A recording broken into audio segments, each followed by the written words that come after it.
Hello नमस्कार दोस्तों, study point 9 YouTube channel पे आप सभी का स्वागत है। मैं आज कंप्यूटर की क्लास नंबर 3 लेकर आ गया हूं। इसके अंदर हम कंप्यूटर की जानकारी नेक्स्ट देखते हैं पार्ट। देखिए, यदि चैनल पे नए हैं तो चैनल को सब्सक्राइब जरूर कर लें तथा हमारे टेलीग्राम चैनल स्टडी पॉइंट 9 नाम से है उसको सर्च करके उसको ज्वाइन जरूर कर ले, ताकि उस पर आने वाली हर क्यूज तथा डेली करंट अफेयर्स से क्यूज मिलती रहेगी। देखिए, हर एग्जाम के लिए कंप्यूटर की क्लास नंबर 3 लेके आ गया हूं, जो सभी दिल्ली पुलिस वगैरह एसएससी बैंकिंग आदि एग्जामों के लिए महत्वपूर्ण है। देखिए, हम चलते हैं अगले आज क्वेश्चन देख लेते हैं। जो अभी 2 दिन की हमने क्लास ली थी उनसे कितने क्वेश्चन बनते हैं उन पर चर्चा करते हैं। देखिए, क्वेश्चन किस प्रकार बनते हैं। देखिए, क्या क्वेश्चन है कि एक सिस्टम में प्रोसेस डेटा को क्या कहा जाता है। देखिए, एक सिस्टम के अंदर जो प्रोसेस किया गया डेटा होता है उस डेटा को क्या कहा जाता है, तो उस डेटा को कहा जाता है इंफॉर्मेशन, या कह सकते हैं सूचना।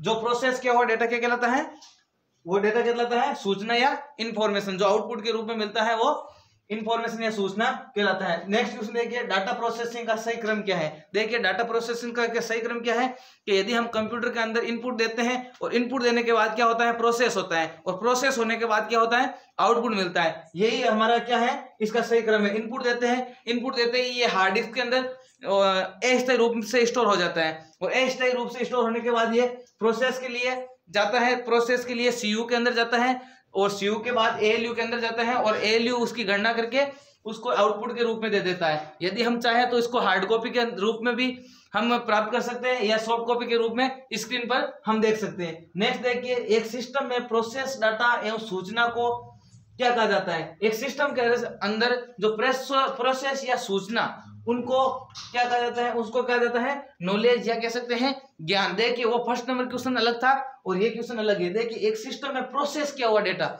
ये है प्रोसेस किया हुआ डेटा, और वो डेटा था, वो डेटा को क्या कहते हैं, इंफॉर्मेशन या जानकारी कह सकते हैं या सूचना कह सकते हैं। लेकिन इसके ये क्वेश्चन है प्रोसेस डेटा और सूचना को क्या कहा जाता है, तो क्या कहा जाता है, नॉलेज या ज्ञान कहा जाता है। नेक्स्ट क्वेश्चन देखिए कि वे इलेक्ट्रॉनिक डिवाइस जो डाटा को स्वीकार कर सकती हैं, डाटा को प्रोसेस कर सकती हैं तथा आउटपुट उत्पन्न कर सकती है तथा परिणामों को भविष्य के लिए स्टोर कर सकती हैं, वो डिवाइस क्या कहलाती है, तो वो डिवाइस कहलाती है कंप्यूटर। क्या कहलाती है, कंप्यूटर कहलाती है। देखिए, नेक्स्ट कंप्यूटर परिचालन विशेषताओं को एक साथ जोड़ना क्या कहलाता है। देखिए, क्या क्वेश्चन है कि कंप्यूटर परिचालन विशेषताओं को एक साथ यदि जोड़ा जाता है तो उसे क्या कहते हैं, तो उसे कहते हैं कंप्यूटर आर्किटेक्चर ऑर्गेनाइजेशन। क्या कहते हैं, कंप्यूटर ऑर्गेनाइजेशन। देखिए, जो जैसे इसके अंदर कौन कौन आते हैं, जैसे सीपीयू के आ जाएगा, और जो मॉनिटर आ जाएगा, कीबोर्ड आ जाएगा, माउस आ जाएगा, इन सभी को एक साथ जोड़ दिया जाता है तो उसे कहते हैं कंप्यूटर ऑर्गेनाइजेशन। नेक्स्ट क्वेश्चन देखिए, कंप्यूटर सिस्टम की वैचारिक डिजाइन और मौलिक परिचालन रचना किसने दी। देखिए, ये स्ट्रक्चर किसने दिया कि कंप्यूटर का एक मॉनिटर होगा, एक सीपीयू होगा, कीबोर्ड होगा और माउस होगा, उस आधार पे ये कंप्यूटर कार्य करेगा। तो ये किसने दी है, तो वो दी है जॉन वॉन न्यूमैन ने दी है। नेक्स्ट देखिए, कंप्यूटर का मस्तिष्क किसे कहा जाता है। तो आप सभी को पता है कंप्यूटर का मस्तिष्क किसे कहा जाता है, तो कंप्यूटर का मस्तिष्क कहा जाता है माइक्रो प्रोसेसर को। और माइक्रो प्रोसेसर किससे बना होता है, ये एक सिलिकॉन से बनी हुई चिप होती है। नेक्स्ट क्वेश्चन, विश्व का प्रथम माइक्रो प्रोसेसर कौन सा था। देखिए, विश्व का प्रथम माइक्रो प्रोसेसर कौन था, तो वो था इंटेल 4004, जिसको 1971 में विकसित किया। और किसने किया, तो ये इंटेल कंपनी ने विकसित किया है। और भारत का कौन सा था, तो भारत का शक्ति था। देखिए, अब नेक्स्ट क्वेश्चन देखते हैं। देखिए, भारत में निर्मित स्वदेशी माइक्रो प्रोसेसर कौन सा था। तो भारत के अंदर जो माइक्रो प्रोसेसर जो निर्मित स्वदेशी रूप से है वो कौन है, शक्ति, जो 2014 के अंदर इसको विकसित किया गया। नेक्स्ट क्वेश्चन, सीपीयू के कौन कौन से भाग होते हैं। देखिए, सीपीयू के अंदर कौन कौन से भाग होते हैं, एक होता है एएलयू, दूसरा होता है सीयू, तीसरा होता है रजिस्टर। देखिए, एएलयू किसे कहते हैं, एएलयू की फुल फॉर्म होती है अरिथमेटिक लॉजिक यूनिट, और सीयू की फुल फॉर्म होती है कंट्रोल यूनिट, और रजिस्टर जो रैम होती है जो अस्थायी रूप से अपने अंदर डेटा स्टोर करती है। ठीक है, अब देखते हैं हम आज की नेक्स्ट क्लास लेते हैं। देखिए, नेक्स्ट क्लास के अंदर है ना, जो हमने कल छोड़ी थी वहीं से स्टार्ट करते हैं। देखिए, सीपीयू रजिस्टर और सीपीयू रजिस्टर। देखिए, हम सीपीयू के अंदर जो एएलयू भाग होते हैं उसकी चर्चा कर ली है, और सीयू भाग की भी चर्चा कर ली है। अब देखते हैं रजिस्टर। रजिस्टर में कौन सा डेटा कहाँ पे स्थापित होता है और उसका एड्रेस क्या होता है, इसके बारे में चर्चा करते हैं। देखिए, सीपीयू रजिस्टर के अंदर एक होता है पीसीआर। पीसीआर की फुल फॉर्म क्या है, प्रोग्राम कंट्रोलर। ठीक है ना, रजिस्टर। देखिए सीपीयू द्वारा निष्पादन की जाने वाले अगले निर्देशों के एड्रेस को रखा जाता है। देखिए जब हम डेटा डाल देते हैं, डेटा हम एक से अधिक भी डाल सकते हैं, लेकिन कंप्यूटर एक समय में एक ही डेटा को प्रोसेस कर सकता है। लेकिन जो डेटा सभी डालते हैं वो स्टोर कहाँ पे होंगे, तो वो होंगे पीसीआर के अंदर, जो निष्पादन की जाने वाले अगले निर्देश। देखिए इससे पहले जो निर्देश हो रहा है उसके अलावा जो भी डेटा होगा वो किसके अंदर स्टोर होगा, वो पीसीआर के अंदर स्टोर होगा। नेक्स्ट देखते हैं एमएआर। एमएआर किसे कहते हैं, तो मेमोरी एड्रेस रजिस्टर। इसमें सक्रिय मेमोरी लोकेशन के एड्रेस को रखा जाता है। इसमें जो प्रोसेस चल रहा है डेटा उसको रखा जाता है। जिस प्रकार जैसे हम 2 + 4 + 5 इन सभी को जोड़ते हैं, तो इसमें हम भी एक बार दिमाग में सोचते हैं ना कि इन दोनों को जोड़ उसके बाद अगली जोड़ लेते हैं, तो वो जो स्थान ग्रहण करता है उससे क्या कहते हैं, वो एमएआर के अंदर स्टोर होता है। ठीक है ना, कंप्यूटर एक समय में एक ही गणना कर सकता है, इसलिए वो दूसरी गणना के साथ जोड़ने से पहले जो स्टोर होगा वो एमएआर के अंदर होगा। ये गणना कहाँ पे होती है, तो ये गणना होती है एएलयू के अंदर।